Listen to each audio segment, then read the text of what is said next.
En muchas ocasiones, quizás en la mayoría, nos inspiramos observando a otras personas, sus habilidades, sus inquietudes, sus aprendizajes. Y la inspiración contiene la magia de contagiarnos y animarnos a seguir con nuestro camino, sumando los referentes que nos inspiran. Buenas tardes a todas y a todos, bienvenidas y bienvenidos. Muchísimas gracias por estar aquí, por querer hoy compartir con nosotros la presentación del libro Diversas Mujeres Diversas, del que es autora Carmen Calvo Nobel. Carmina es una mujer comprometida con el feminismo y solidaria con quienes más lo necesitan, entre otras con las mujeres con discapacidad. Muchísimas gracias, Carmina, por escribir este libro. Estoy encantada de veros a todo el mundo aquí, acompañándome en este día que para mí es tan importante. Muchas gracias a todos. Cuando empezamos la integración desde aquí, desde la ONCE, yo empecé a darme cuenta que había algo que aun estando nuestros alumnos en contacto con sus compañeros, había algo que no terminaba de que se estableciera una conexión, una relación normalizada, y al final me di cuenta que la etiqueta, esa etiqueta de ciego, sorda o con problemas motores, lo que hace es que crea un muro alrededor de la persona que impide que veamos qué hay detrás de eso. Impide visibilizar otras cosas que no sea esa etiqueta. Bueno, los últimos años de mi trabajo, pues sí que hice un proyecto, el cual ya cuando era inclusión, y entraba en las aulas para ver si podía conseguir que se rompiera esa etiqueta y que pudiéramos visibilizar algo más que había detrás.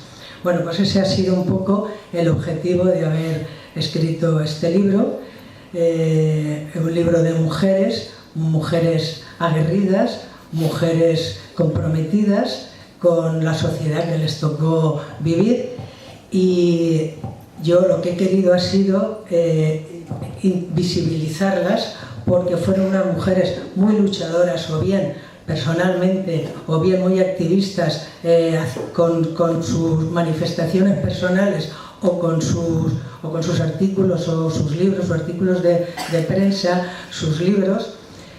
Y bueno, esto es lo que más o menos he pretendido, que viéramos lo que había detrás de estas mujeres, que además tenían una discapacidad, pero ellas se negaron a seguir el destino que la sociedad les imponía por sus condiciones, y lucharon para que ellas pudieran llevar a cabo todos sus deseos, todos sus anhelos y toda su lucha.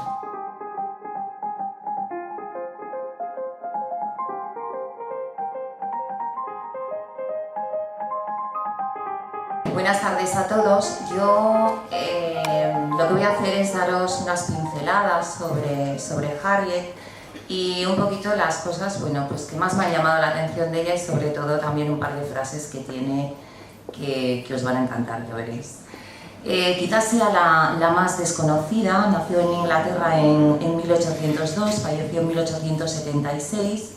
Era una mujer que se quedó sorda con 13 años y ya había nacido también sin el sentido del gusto y del olfato.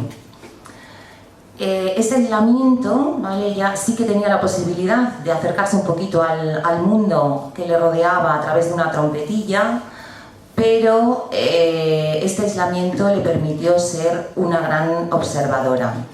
Sí que era de una familia acomodada, pero en un momento de la vida la industria de su padre quiebra y cae en la ruina. A partir de ahí, Harriet empieza a coser para poder ayudar al sustento de la familia, pero ella ya tenía muy claro que lo que quería era escribir. Entonces empieza a escribir y obviamente empieza a escribir con un seudónimo, V de Norwich, de su ciudad, pero adquiere una gran relevancia con sus escritos. Otra de las cosas que le marcó a Harriet Martineau fue su viaje a Estados Unidos. Ella había oído hablar de la democracia y dijo, bueno, vale, voy a ver si esto es verdad. Lo primero con lo que se encontró y que le llamó la atención fue la esclavitud. De hecho, acabó convirtiéndose en una gran luchadora por la abolición de la esclavitud y también de la igualdad de las mujeres. Para mí, el conocer la historia de Gaby me ha resultado tremendamente interesante, estremecedor, ¿no? Os pongo en situación. Gaby tiene parálisis cerebral y ella únicamente tiene movilidad únicamente en el dedo gordo de su pie, y es con eso, con lo que tiene que empezar a comunicarse y a realizarse, ¿no? Ella empezó a comunicarse a través de una máquina de escribir, a través del movimiento, empezó con la escritura, realmente empezó a escribir poemas y a poder comunicarse con los demás. En el sentido de algo que me ha llamado muchísimo la atención por los diferentes sistemas educativos que hoy en día estamos volviendo a debatir. Gaby empezó su enseñanza en un colegio de educación especial, pero fue universitaria, realmente ejerció todo su apoyo y su poder en el sentido de seguir formándose, en el sentido de esa inquietud de ser mujer, únicamente y exclusivamente quería ser mujer, ser como tratada como cualquier otra persona, tener sus amigas, tener sus amores, sus historias que las tuvo. Llegó a ser realmente lo que ella pretendía y lo que quería ser. Hay un poema que realmente, es como ella comentó, sobre todo cómo quería explicar lo que era una parálisis cerebral, ¿no? Y me parece que es una forma de escribir tan bonita. Dice, es tener tanta inteligencia, tantos anhelos y sueños como cualquier persona, pero dentro de un cuerpo que no responde. Manos que no te obedecen, piernas que no quieren caminar, lengua que no puede expresar los pensamientos y frecuentemente sentir el rechazo de las personas que no lo tienen y no lo entienden. Una historia maravillosa que llegó, fue escrita una biografía y llegó incluso a crear una película sobre su historia, sobre su vida, que fue nominada luego, mucho más tarde, a los Oscar.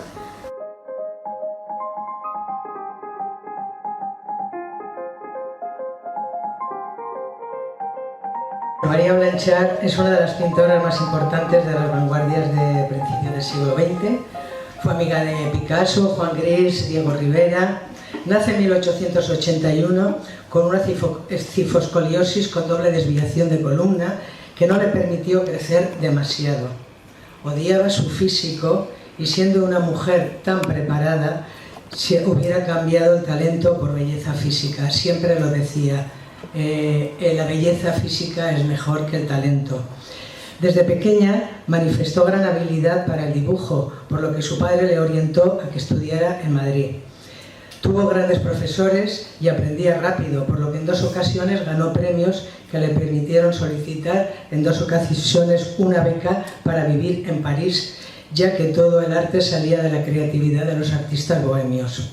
Fue injustamente tratada en España por 2 motivos fundamentales. El primero, su físico. Allá por donde iba despertaba burlas, se reían de ella, le pasaban los billetes de la lotería por sus jorobas, cosa que a ella le dolía muchísimo. Y en segundo lugar, por su arte, el arte que no entendieron ni valoraron la creatividad y modernidad con la que se acercaba al lienzo. Fue tan criticada después de una exposición que hizo en Madrid, fue tan criticada que, aun deseando vivir en su país, emigró a la capital francesa e incluso renegó de su primer apellido, que era Gutiérrez, por el de su madre Blanchard, que era francesa.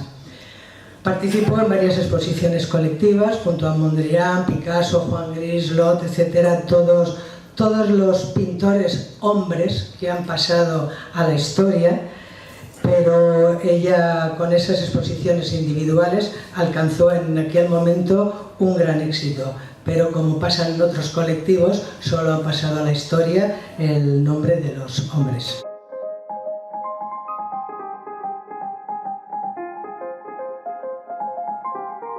Hola, buenas tardes a todos y a todas. Yo os voy a hablar de Helen Keller. Fue una mujer maravillosa. Yo la conozco por mi experiencia y por el mundo de la sordoceguera. Helen Keller nació en el 1880 y con 19 meses, a la edad de 19 meses, le afecta una enfermedad y se queda sordociega. En su familia, bueno, pues era una familia que no podía, tenía muchos problemas, no podían el tema de la educación con ella. Era una niña que no obedecía porque no tenían comunicación a la hora de comer, siempre presentaba muchísimos problemas. Y decidieron en la familia buscar a una persona que pudiera enseñarle. Y ahí conocieron a Anna Sullivan. Ella fue a América, a donde vivía Helen Keller, y estuvieron allí con ellos. Cuando, bueno, la vida de Anna Sullivan, cuando en su familia, era una familia muy pobre, y su madre fallece, ella va a una escuela donde le enseñan, en una escuela que se llama Perkins, donde le enseñan y se forma. Cuando ya tiene la titulación de institutriz, es cuando la premian para poder ir a formar a Helen Keller. Entonces va allí al hogar, a la familia de Helen Keller, y allí no fue nada fácil, le costó muchísimo. Fue una etapa muy dura y fue muy persistente en la educación de Helen Keller, porque Helen Keller no aceptaba de ninguna manera y le costaba mucho.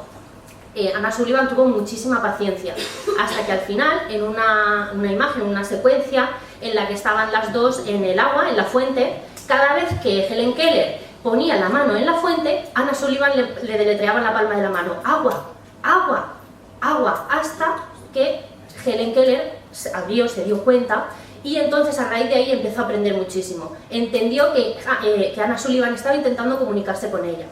Helen Keller consiguió ir hasta la universidad, aprendiendo muchísimos idiomas. Y siempre estuvo Anna Sullivan con ella, fue su intérprete. Helen Keller, bueno, aprendió 5 idiomas, como os he comentado. Fue una mujer, yo me sorprendo cada vez que cuando lo leí, porque fue única en el mundo.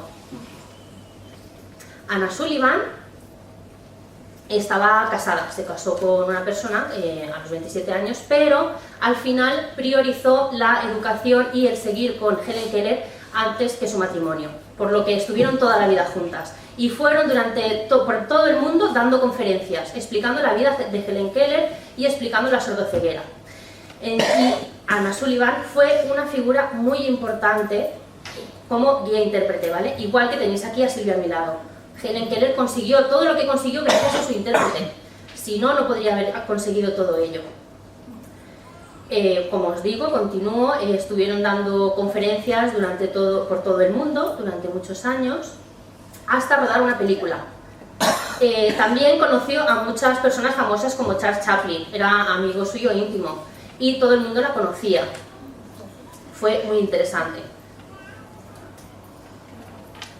Y bueno, y realmente lo que ha hecho Carmen con el libro, dedicando esta biografía a ellas dos, es muy importante.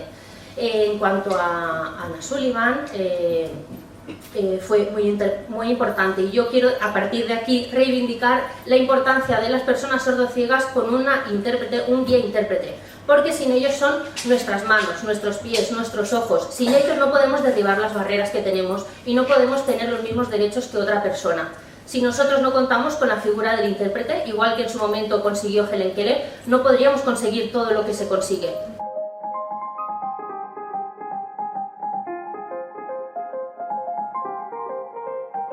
Cuando yo era estudiante en Madrid, vivía en un piso con unas amigas, cayó en nuestras manos un folleto que hablaba de un crimen que se había dado en la calle Fuencarral, en el número 107, y bueno, pues estábamos así como muy excitadas, con 20 años, el crimen de la calle Fuencarral, y íbamos a la calle Fuencarral a ver la casa y todo, no la encontramos. Y mira por dónde, trabajando con esta biografía de Rosario Acuña, me encontré que ese libreto lo había escrito Rosario Acuña, con lo cual estábamos predestinadas a encontrarnos en algún momento de la historia. Ese crimen, el cronista era Benito Pérez Galdós, y ella lo que hacía era analizar todos los protagonistas de esa historia para poder luego criticar al gobierno, criticar la educación que tenía cada uno de estos personajes que aparecieron ahí. Bueno, Rosario nace en una familia acomodada, con una vasta cultura, y siendo su padre el que la instruyó fomentando un pensamiento crítico. Fue debido a que no pudo ir a la escuela por unos problemas oculares que aparecieron a los 4 años. Intermitentemente se quedaba ciega por la aparición de pústulas en las córneas y con unos tratamientos dolorosísimos. Pasaba temporadas en Jaén, en casa de sus abuelos, por lo que poco a poco comenzó a interesarse por la copla. Por su talento y por las actividades que realizaba, fue la primera mujer en cerrarle la censura un teatro por representar su obra El Padre Juan, que era un drama anticlerical. Y la censura no se lo permitió, ella lo alquiló sabiendo que solamente iba a poder representarlo esa noche, porque luego le cerraron el teatro, pero ella quería mostrarlo. La primera en hablar en una velada poética en el Ateneo de Madrid. La primera de las mujeres españolas de la literatura femenina de libre pensamiento. La primera en provocar una manifestación en su contra desde la universidad. La primera en tener que exiliarse a Portugal por un escrito que apareció en prensa francesa y española. Y la segunda en estrenar una obra de teatro, Rienzi el Tribuno, que fomentaba la libertad. Luchó por la separación e independencia de la Iglesia y el Estado, que aún seguimos luchando por eso. Se unió al socialismo y a la lucha obrera y campesina. Escribía artículos de prensa y asistía a manifestaciones contra los derechos que iba adquiriendo la Iglesia Católica y el trato que recibían las mujeres, criticando la moda y fomentando una formación que le permitiera pensar por ellas mismas. Para terminar, solo una frase que también recojo en el libro de ella, para que nos demos idea de cómo era la mujer, y dice: sí, mujer, luego esclava.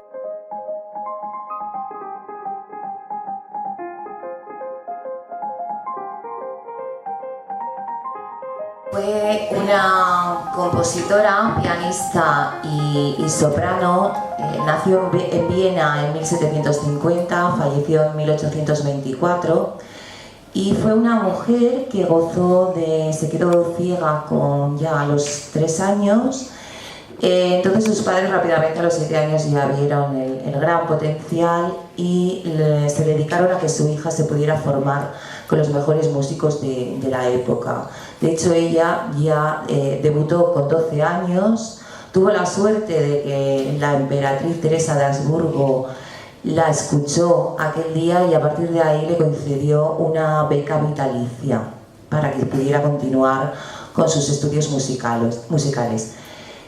Gozó de una gran fama y un gran reconocimiento. Hizo giras por toda Europa, vivió tanto en Viena como en París. Fue compositora se cree que de unos 60 conciertos. Incluso Mozart y otros grandes músicos célebres de la época llegaron a componer para ella. Se dice incluso que ella fue capaz de hacerle un arreglo a Mozart. Pero lo que, bueno, pues como antes ha dicho Teresa Palay, pues estas mujeres, o Carmen, no recuerdo ahora, les cuesta pasar a la posteridad, ¿no? Entonces sí que es verdad que fijaros que os he dicho que se cree que ha escrito hasta 60 conciertos y solo se conserva uno de ellos, la Siciliana.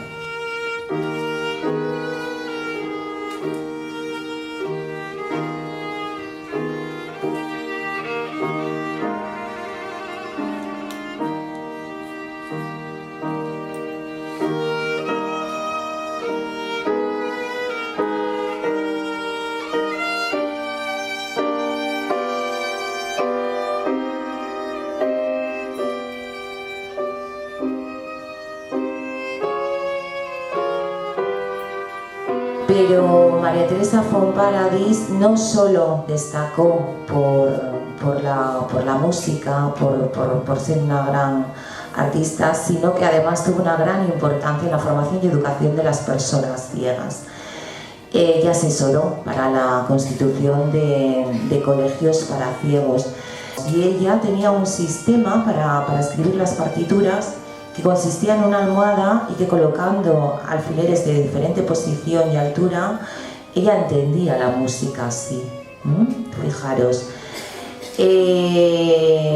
Cuando llegó a París, a una de las personas con la que contactó y con la que asesoró fue a Valentin Haüy, y en esa escuela de París estaba ya Louis Braille, y Louis Braille quedó fascinado, con lo cual ella es la precursora de lo que luego se ha convertido en nuestro código de lectoescritura Braille.